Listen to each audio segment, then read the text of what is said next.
Hello everyone, नमस्कार। स्वागत है आप सभी का जीएसपीपी यूट्यूब चैनल पर। मैं हूं देवाशीष और आज के इस लेक्चर में हम देखेंगे ग्लोमेरुलर फिल्ट्रेशन के बारे में and tubular secretion and reabsorption के बारे में एंड फाइनली हम बात करेंगे ऑस्मो रेगुलेशन के बारे में। ऑलराइट, तो बिना किसी देरी के हम वीडियोस को शुरू करते हैं। राइट, तो this is the occurring renal corpuscle Bowman's capsule and glomerulus.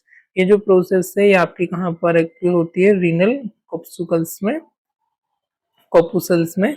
And this is the renal corpuscles किस किस चीज से मिलकर के आपका बना हुआ है? वुमेन्स कैप्सूल प्लस ग्लोमेरुलरी, दोनों जो मेडअप करती है।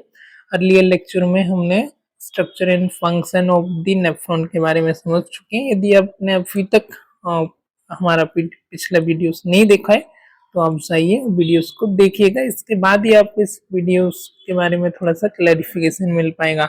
ऑलराइट, तो चलिए, तो दिस इज द प्रोसेस है। ये जो प्रोसेस है ये आपकी कहाँ पर ऑक्यूर होती है? Occur in the renal corpuscle. Renal capsules में आपकी इन ऑक्यूर होती है and this is the made up of, एक किसके चीजों से मिलकर के बना हुआ है? Bowman's capsule plus glomerulus. Right, तो blood pressure, force, water and small solute, small solutes like iron, glucose and amino acid through the glomerular membrane into the filtrate, while protein and blood cells are retained in the bloodstream. This process is driven by the net filtration pressure NFP. All right, so यहाँ पर बताया जा रहा है कि आपके जो blood pressure जो एक फोर्स करता है, राइट, आपके water and small solute, right, आपका जो ब्लड, जो ग्लोमेरुलस आपका वुमेन्स कैप्सूल है, जो कप लाइक स्ट्रक्चर होती है, उसके अंदर जो प्रेशर अराइज होता है, फोर्स अराइज होता है, जिसकी वजह से क्या होता है? Water and small solute like आपका आयरन हो गया, ग्लूकोज हो गया, अमीनो एसिड हो गया, through the glomerular membrane into the filtrate. ये क्या होते हैं? आपके पास होते हैं through the glomerular membrane into the filtrate में। बाइल, अब इसी की जगह उल्टा होता है, जबकि protein and blood cells are retain in the blood stream. Protein से और ब्लड सेल्स वो आपकी रिटेन रहते हैं ब्लड स्ट्रीम में, और जैसे आपके एफरेंट वेसल से आते हैं वैसे ही इफरेंट वेसल से आपके पास हो जाते हैं। Right, so this process is driven by, इस प्रोसेस को ड्रिवन हुआ है या बाय किस प्रोसेस, ये ड्रिवन किसके द्वारा होती है? आपका नेट फिल्ट्रेशन प्रेशर के द्वारा। अभी हम देखेंगे एन एफ पी मतलब नेट फिल्ट्रेशन प्रेशर क्या है। So what is an F P? Net filtration is the balance of force that determine how much plasma is filtered into the nephron. Okay, net filter pressure is the balance of force. So this is the balance of force that determine how much plasma is filtered into the nephron. Right, तो ये क्या है? आपका एक balance force है जो कि determine करता है कि प्लाज्मा आपका कितना फिल्टर होता है आपके नेफ्रॉन के अंदर, into the nephron. So NFP बराबर glomerular hydrostatic pressure minus capsular hydrostatic pressure plus blood colloid osmotic pressure. Right, so this is the formula F of NFP। हमको इसका फॉर्मूला निकालना होता है। So this is the glomerular hydrostatic pressure, इसका जो formula है, then minus capsular hydrostatic pressure plus colloid osmotic blood pressure. So here next is their glomerular hydrostatic pressure, that stand GHP glomerular hydrostatic pressure pushes fluid out of the capillaries। जो क्या करता है? आपका fluid को push करता है, कहाँ पर? आपके pushes fluid out of capillaries, capillaries के बाहर आपका पुश करता है। This is the pressure is 55 mm of Hg। Then next is their capsular hydrostatic pressure, this is the CHP। अपोसिस फिल्ट्रेट, जी क्या करता है? आपका अपोसिस करता है फिल्ट्रेट को, ये प्रेशर आपका कम होता है, लेस होता है देन आपका GHP से। This is the 15 mm of Hg at around, then blood colloid osmotic pressure BCOP pull water back into capillaries. ये वापस से क्या करता है? आपके वाटर को पुल करता है इनटू आपकी कैपिलरीज में। This pressure is around 30 mm of Hg। Right, so normal NFP is about 10 mm of Hg। Normal जो NFP होता है Net filtration pressure is about 10 mm, 10 mm opacity, promoting filtration. Next one is there glomerular filtration rate, GFR. GFR is the volume of filtrate produced per minute. GFR क्या है? GFR is the volume of filtrate, right? This is the volume of filtrate and produce per minute. 1 minute में जो volume of filtrate जो produce होती है, this is known as the GFR, right? GFR is the volume of filtrate produced per minute. This is the it around 125 ml per minute in males. Males में कितनी होती है आपकी 125 ml per minute in males. In females 105 ml per minute. Alright, got it. Next one is there control by. अब ये कैसे control होता है? तो this is controlled by the intrinsic mechanism. Intrinsic mechanism means auto regulation. जो auto rhythmic auto regulation होता है, this is ये इसको कंट्रोल करता है, लाइक आपका myogenic response and tubulo glomerular feedback ना, दो चीजों से कंट्रोल होता है, myogenic response, tubulo glomerular feedback. Next one is there extrinsic mechanism. Extrinsic mechanism में आपका सिंपैथेटिक नर्वस सिस्टम, हार्मोन्स, ये किससे कंट्रोल होता है? आपका इंटरनल जो कंट्रोल होता है, this is control auto regulation, auto mechanism and myogenic response and tubulo glomerular feedback से. देन इन एक्सट्रिंसिक मैकेनिज्म जो कंट्रोल होता है, this is the sympathetic nervous system, control by the sympathetic nervous system, hormones, example renin, angiotensin, aldosterone system, RAAS, right? Then just a minute. Then next one is topic is there tubular reabsorption and secretion, right? Next main heading is there tubular reabsorption and secretion. Now we are talk about tubular reabsorption and secretion, right? After filtration, the nephron modify the filtrate through reabsorption, returning useful substance to the blood, and secretion, removing excess substance. All right. So after filtration के बाद जो आपका Bowman's capsule में filtration आपका occur होता है, complete होता है.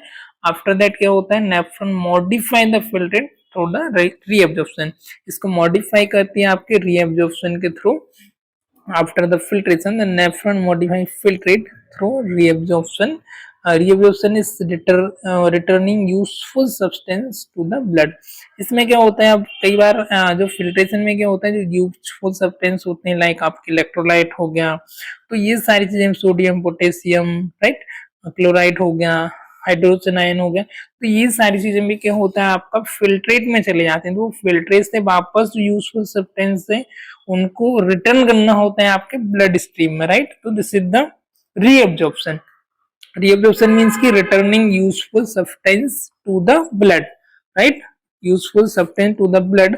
एंड सिक्रेशन, एंड ऑल्सो क्या करता है? सिक्रेट करता है. Secretion means removing excess substance, और जो एक्सेस सब्सटेंस है उनको भी क्या करता है? आपके यूरिन में जो आपका फिल्ट्रेट है उसमें सिक्रेट कर देता है, जिससे कि यूरिन के थ्रू वो क्या होते हैं? एक्सक्रीट हो जाते हैं, राइट? तो इसको मेंटेन करना बहुत ही नेसेसरी होता है, इंपॉर्टेंट होता है. इस पर आप कितना वाटर का इंटेक कर रहे हो, आपकी बॉडी के अंदर फ्लूइड क्या है, तो इसको यूरिन के कॉन्सेंट्रेशन को भी मेंटेन करना, डाइल्यूट करना, सारी चीजें आपकी रिस्पॉन्सिबल होता है, राइट? ऑस्मो रेगुलेशन के लिए आगे फर्दर हम डिस्कस करेंगे. Now first step is there the proximal converted tubule. जैसे कि अर्लियर लेक्चर में, कल के वीडियोस में भी हमने नेफ्रॉन का स्ट्रक्चर देखा था, उसके अंदर आप इसके 4 पार्ट आपने जस्ट देखे होंगे, PTC, proximal converted tubule and loop of Henle, descending convoluted tubule and collecting duct, right? So उसके बारे में थोड़ा सा और हम इसको रिव्यू भी कर लेते हैं. Next is there proximal converted tubule, PCT, reabsorb 60% of the sodium, chloride, glucose, amino acid, bicarbonate, water, secrete hydrogen ion, drugs, example penicillin and toxins. All right, so this is the responsible for about 65 to 75% of sodium, chloride, glucose and amino acid, right? about 70 to 80%. Some anatomists and some books are say 70 to 80, and some of the say there is the 65%, right? तो हम इसके बीच का मान के चलते हैं 70%, right? तो 70% about जो आपका प्रॉक्सिमल कन्वर्टेड ट्यूब्यूल में आपका सीक्रेट होते हैं, और मतलब मींस रीअब्जॉर्ब होते हैं आपके इलेक्ट्रोलाइट का, लाइक सोडियम हो गया, क्लोराइड हो गया, ग्लूकोज से, अमीनो एसिड है, स्मेल वाटर है, और बाइकार्बोनेट है, राइट? ये सारी चीजें आपका रीअब्जॉर्ब होती। अभी सीक्रेट किसको करते हैं आपके? हाइड्रोजन आयन को, ड्रग को, एग्जांपल पेनिसिलिन, और सम ऑफ द टॉक्सिन को सीक्रेट करते हैं आपके किसमें? आपके जो आपका फिल्ट्रेट था उसमें, राइट? देन बी में क्या होता है आपका? Loop of Henley. Loop of Henley जैसे कि हमने कल के जो स्ट्रक्चर था उसमें देखा था, यू शेप का आपका लूप ऑफ हेनली होता है। देन लूप ऑफ हेनली का इसमें भी आपके दो पार्ट हमने देखे थे, डिसेंडिंग एंड असेंडिंग। डिसेंडिंग का कुछ और रोल होता है और असेंडिंग का डिफरेंट रोल होता है, तो उसके बारे में हम यहाँ पर जानेंगे। So descending limb permeable to the water but impermeable to the solute, right? जो डिसेंडिंग लिम्फ होता है वो किसके लिए परमिएबल है, किसको अलाउ करता है? वाटर को, बट इम्परमिएबल होता है सोल्यूट को। सो इसकी वजह से क्या होता है आपका? कॉन्सेंट्रेटेड यूरिन आपका प्रोड्यूस होता है, राइट? तो इस तरीके का यू शेप का आपने देखा था, दिस इज द डिसेंडिंग और दिस वन इज द ऊपर जा रहा है, ये आपका ascending. Descending and ascending, right? Is it clear? तो इसकी वजह से क्या होता है आपका? असेंडिंग और डिसेंडिंग जो है, तो डिसेंडिंग क्या कर रहा है? परमिएबल टू वाटर, वाटर को ये परमिट कर रहा है आपका रीअब्सॉर्ब करने के लिए, और इम्परमिएबल टू सॉल्यूट, जिसकी वजह से आपके यूरिन का कॉन्सेंट्रेशन फॉर्म होता है। Next is there ascending. Ascending जो कि आपका ऊपर की तरफ जा रहा है, this one is the ascending. Ascending limb impermeable to the water, actively reabsorb sodium, potassium, chloride, dilute urine. Alright, so ये क्या करते हैं आपका? इम्परमिएबल है किसके लिए? वाटर के लिए, एंड एक्टिवली रीअब्सॉर्ब, और साथ ही साथ एक्टिवली रीअब्सॉर्ब करता है sodium, potassium, chloride, and this is the responsible for dilute of the urine. Alright, जब हम वाटर कम इनटेक करते हैं या फिर फ्लूइड आपका बॉडी के अंदर लेस होता है या हाई होता है, तब ये रेगुलेट करता है आपके यूरिन को, right? Then distal converted tubule is DCT reabsorb. अब जो बचा हुआ है इसमें क्या आपका? सोडियम है, तो सोडियम की रीअब्सॉर्ब करता है, रेगुलेटेड बाय द एल्डोस्टेरोन। ये कौन से हार्मोन से आपका रेगुलेट होता है? एल्डोस्टेरोन। एल्डोस्टेरोन आपका कहाँ से रिलीज होता है? किडनी के ऊपर जो एड्रीनल ग्लैंड है, सुप्रारीनल ग्लैंड होती, उससे रिलीज होता है। तो ये किसको मेंटेन करता है, रेगुलेट करता है? आपके सोडियम को, कैल्शियम जो आपका रेगुलेटेड होता है, regulated by the parathyroid hormone से, एंड क्लोराइड आपका जो रेगुलेट होता है, chloride water regulated by the ADH, anti diuretic hormone, right? PTH means parathyroid hormone, ADH means anti diuretic hormone. And secret, and इसका another reabsorb मैंने बताया किस किस को करता है? सोडियम हो गया आपका, कैल्शियम हो गया, क्लोराइड हो गया, इसको, एंड वाटर को। एंड सीक्रेट किसको करता है? H प्लस हाइड्रोजन आयन, जो कि रिस्पॉन्सिबल होते हैं आपके एसिड बेस बैलेंस को बनाने के लिए, और साथ ही आपका सोडियम को भी सीक्रेट करता है, right? Then next is there collecting duct, right? Collecting duct is the final duct and final part of the nephron, and reabsorb water by ADH. This is the responsible for reabsorb water by ADH. ADH means antidiuretic hormone. Sodium by aldosterone, sodium का जो reabsorb होता है वो aldosterone से होता है, और water का जो होता है वो ADH इसके लिए रिस्पॉन्सिबल होता है। Urea for the urine concentration, and urea जो कि आपके यूरिन के कॉन्सेंट्रेशन को फॉर्म करता है। और जस्ट इसके अपोजिट सीक्रेट किसको करता है? आपके हाइड्रोजन आयन को और पोटेशियम आयन को। Alright, got it? So I hope you understood this, and now we shall move. So here is the hormonal regulation of reabsorption and secretion, right? Here is the hormonal regulation and secretion. So hormonal regulation means antidiuretic hormone. This is the ADH, increase water reabsorption. It is the responsible for increase water reabsorption and collecting duct, right? This is the responsible for increases water reabsorption in collecting duct, है ना, water का reabsorb करता है आपके collecting duct में। And next one is the aldosterone. Aldosterone किसके लिए responsible होता है? Increase sodium reabsorption and also potassium secretion in the distal convoluted tubule and collecting duct, right? Aldosterone किसके लिए रिस्पॉन्सिबल होता है?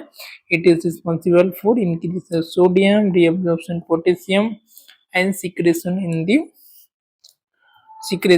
the DTC, distal convoluted tubule and collecting duct. Next one is their parathyroid hormone, PTH, parathyroid hormone increase calcium reabsorption in DTC, right? This is the responsible for increased calcium reabsorption in DTC.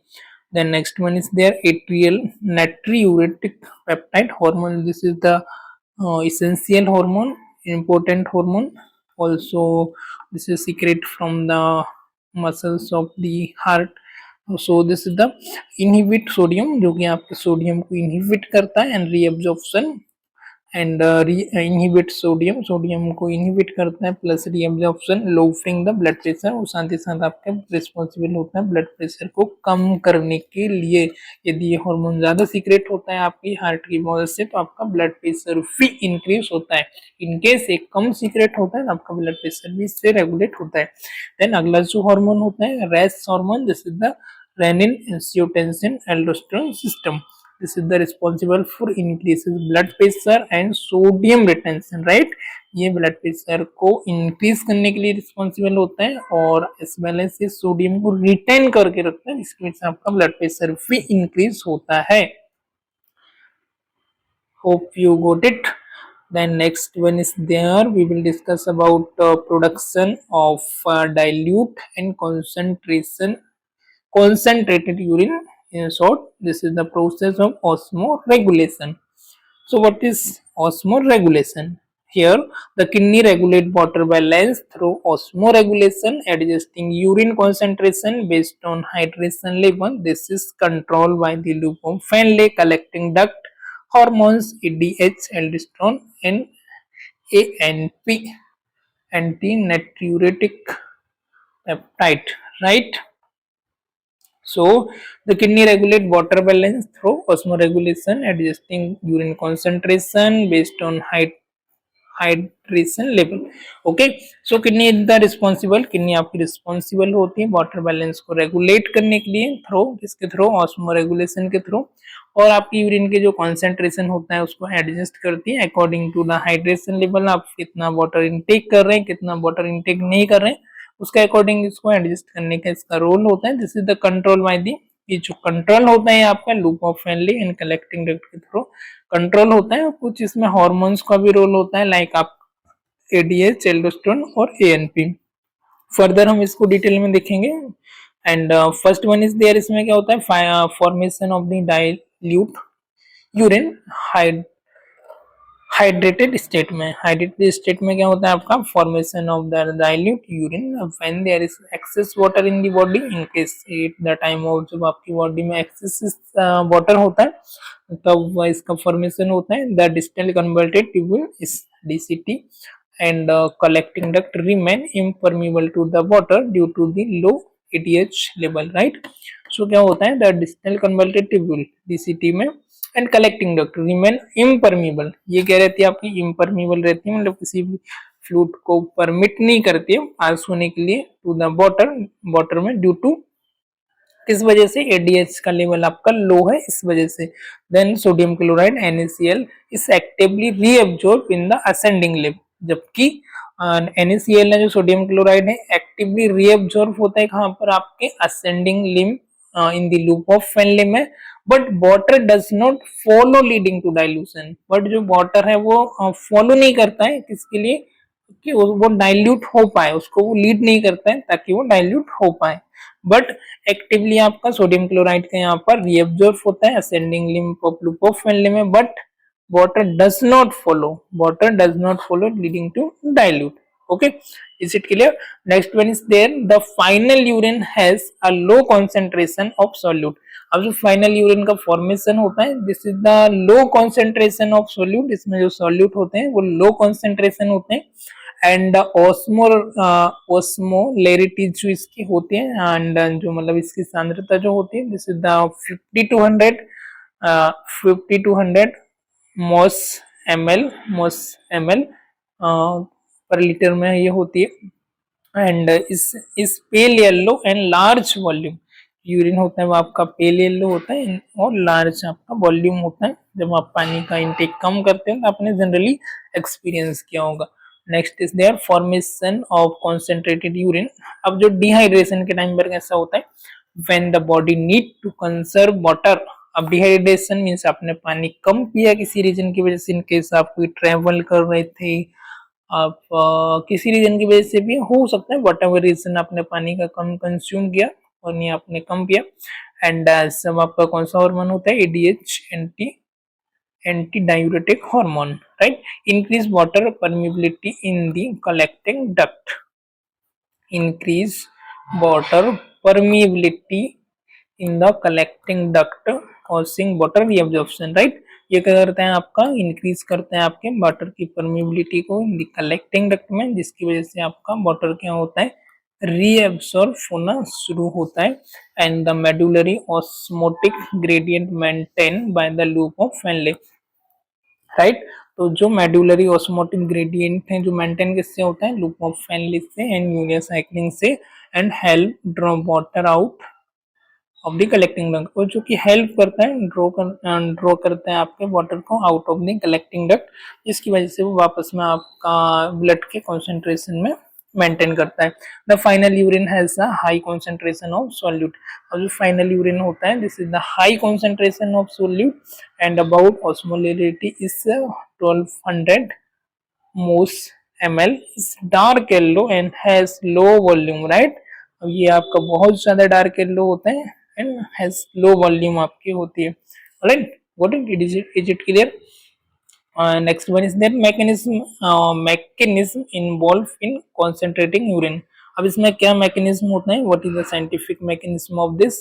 तो the descending lymph is water permeable but solute impermeable. जो descending limb होता है, हमने पहले भी discuss किया कि this is the water के लिए क्या होता है, परमीबल होता है, बट सॉल्यूट के लिए इम्परमीबल होता है। सो इसके वजह से क्या होता है, water leave and filtrate become concentrated. अब वाटर इससे निकल जाता है तो जो फिल्ट्रेट है आपका कॉन्सेंट्रेटेड हो जाता है, राइट। वाटर के लिए परमीबल होता है, मतलब वाटर आपका ब्लड वेसल से मिल जाता है बट सोल्यूट नहीं जा पाते, तो जिसकी वजह से ऑब्वियसली बात है कि आपका यूरिन का कॉन्सेंट्रेट रेट है वो हाई हो जाता है, right. And the ascending limb में क्या होता है, असेंडिंग लिम्ब एक्टिवली पंप किस किस को पंप करता है, आपको सोडियम हो गया, सोडियम को, पोटेशियम को, क्लोराइड को आउट, बट ये किसको आउट करता है, बट इम्परमीबल टू वाटर, ये इम्परमीबल रहते हैं आपके वाटर के लिए। सो क्रिएटिंग हाई ऑस्मोलरिटी इन मेडुला, इसके बीच क्या होता है, आपके हाई ऑस्मोलरिटी क्रिएट होती है आपके मेडुला के अंदर। This mechanism establish on osmotic gradient in the renal medulla and by counter current exchange vasa recta, vasa means की आपका vessels, rectum is straight, right. The vasa rectum blood vessels around the nephron, जो कि आपके nephron के around होती है, maintain the gradient by exchanging water and solute passively. This prevent dilution of medullary gradient while ensuring nutrient and gases are supplied, right. This prevent dilution of medullary gradient, आपका dilution जो होता है medullary gradient को, उसको prevent करते हैं, while ensure करती हैं आपके न्यूट्रिएंट एंड गैसेस को, ताकि जो सप्लाइड होती रहे।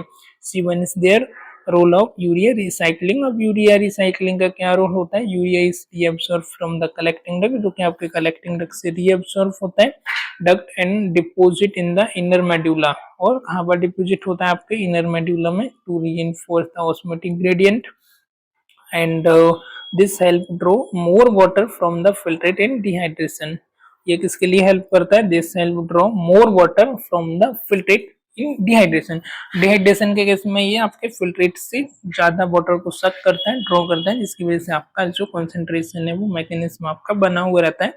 Finally we are in the last slide and यहाँ पर हम बात करेंगे composition of the normal urine. Normal urine में आपका क्या क्या कंपोजिशन होता है? So here is the 95% of waters, 94 to 95% around is the water, 5% is the solute like nitrogenous based like urea from the protein metabolism से जो कि create होता है, creatine from the muscles breakdown से होता है, and uric acid is the from nucleic acid के metabolism से आपका क्रिएट होता है, right? So this is the outline, you have to noted it and write once again I read it. Urea किससे create होता है? फ्रॉम द प्रोटीन के metabolism में। क्रिएटिनिन किससे क्रिएट होता है? फ्रॉम द मसल्स के ब्रेकडाउन से। मसल्स ब्रेकडाउन मीन्स आप एक्सरसाइज वगैरह करते हैं, आपका मसल्स पेन होता है। Then uric acid from the nucleic acid के मेटाबॉलिज्म से आपका क्रिएट होता है, right? Got it? and some of the iron like sodium, potassium, chloride, calcium, magnesium, phosphate also, right? इसमें आपके प्रेजेंट होते हैं। some of hormone and metabolites like आपका breakdown product of the hormones, vitamins and also drugs, right? Drugs भी जो आपकी metabolise होती है वो किडनी के थ्रू होती है और यूरिन के थ्रू आपको एक्सक्रीट आउट हो जाती है, right? Next one is there, urine का जो कैरेक्टरिस्टिक है पीएच इसका होता है 4.5 से लेकर के 8। This is the average. Average जो पीएच होता है 7 के आसपास होता है, मतलब कि एक कैसे कह सकते हैं, दिस इज द न्यूट्रल होता है या स्लाइटली एसिडिक होता है, right? The colour slightly acidic होता है, right? The colour is the light yellow to deep amber due to the urochrome from the haemoglobin breakdown. Haemoglobin breakdown की वजह से आप इसका जो कलर होता है डीप एम्बर येलो कलर का आपका होता है। स्पेसिफिक ग्रेविटी होती है 1.001 से लेके 1.035 higher when concentrated, right? Thank you for watching this. now let's I am going to sum up of it, then after I am going to stop it, right? so here we are discuss about glomerulus filtration. glomerulus filtration क्या है? this is the occur in कॉप्सुकल्स या कॉप्सुकल्स के अंदर आपका occur होता है। कॉप्सुकल्स आपका Bowman's capsule and glomerulus से मिलकर के बना हुआ है और इसमें जो प्रेशर अराइज होता है जिसकी वजह से आपका फोर्स की वजह से वाटर एंड स्मॉल सॉल्यूट इसमें रह जाते हैं और वाटर है जो आपका मेम्ब्रेन के थ्रू आपका फिल्ट्रेट जो आपका नेक्स्ट पीसीटी है वहां पर आपका फिल्ट्रेट के थ्रू पास हो जाता है and some of blood cells यहाँ पर रिमेन रहते हैं। दिस प्रोसेस जो होती है ड्रिवन किसकी वजह से होती है? नेट फिल्ट्रेशन प्रोसेस की वजह से occur in the Bowman's capsule, right? Net filtration में आपका क्या क्या चीजें आती हैं? This is the formula glomerulus filtration, यहाँ पर हमने देखा। Then hydrostatic pressure, capsular hydrostatic pressure plus colloid osmotic pressure, this is the formula about. इसके अलावा हमने इसका प्रेशर के बारे में देखा तो ग्लोमेरुलस हाइड्रोस्टैटिक प्रेशर 55 होता है, ब्लड कॉलोइड होता है 30 के अराउंड एंड एनपीएफ होता है about 10। glomerulus filtration is the GFR, it is about the 125 ml per minute to male and female में जो होता है 105 ml in female. Control by the intrinsic mechanism, autoregulate होता है। Extensive mechanism is regulated by the parasympathetic nervous system. The next one is there, हमने देखा tubular reabsorption and secretion के बारे में जो कि आपका पीसीटी में होता है, लूप ऑफ फैनले में, डिस्टल कन्वोल्टेड ट्यूबुल में होता है, देन फाइनली कलेक्टिंग डक्ट में होता है, राइट? देन हार्मोनल रेगुलेशन, कुछ इसमें हार्मोन का भी रोल होता है जो कि इसको रेगुलेट करते हैं, ऑस्मो रेगुलेशन को, रीअब्जॉर्प्शन को, लाइक एडीएच हो गया, पीटीएच हो गया एंड एएनपी हो गया and finally race renin angiotensin hormone, right? So next one is the osmoregulation, blood आपका रेगुलेट करना यूरिन के फॉर्मेशन को, कंसंट्रेशन को। This is the first one is there process of formation of dilute urine at the time of hydrated state, okay, and there is the main role of the hormone, right? ADH. And the second one is there formation of the concentrated urine at the time of dehydrated state. There is also role of antidiuretic hormone ADH and recycling of the urea, right? It is occur in the loop of Henle, means while the loop of Henle. Then finally is the mechanism of in involve in concentrated urine, जिसमें हमने देखा किसकी वजह से होता है ये आपका सोडियम पोटेशियम क्लोराइड और हाइड्रोजन आयन की वजह से। Alright, then composition of the urine 94 to 96% is the water, 4 to 5% is the solute like sodium, potassium chloride, magnesium, phosphate. pH is the average, slightly acidic 6.5 या 7, and color is amber yellow. Specific gravity is 1.001 से लेके 1.035. Right? Hope you enjoy this lecture. Hope you learn something. If you have any doubt, any question regarding this topic, this videos, you may ask, you have feel free to ask. All right, so I am going to stop this lecture. Thank you for watching this. Bye bye, take care.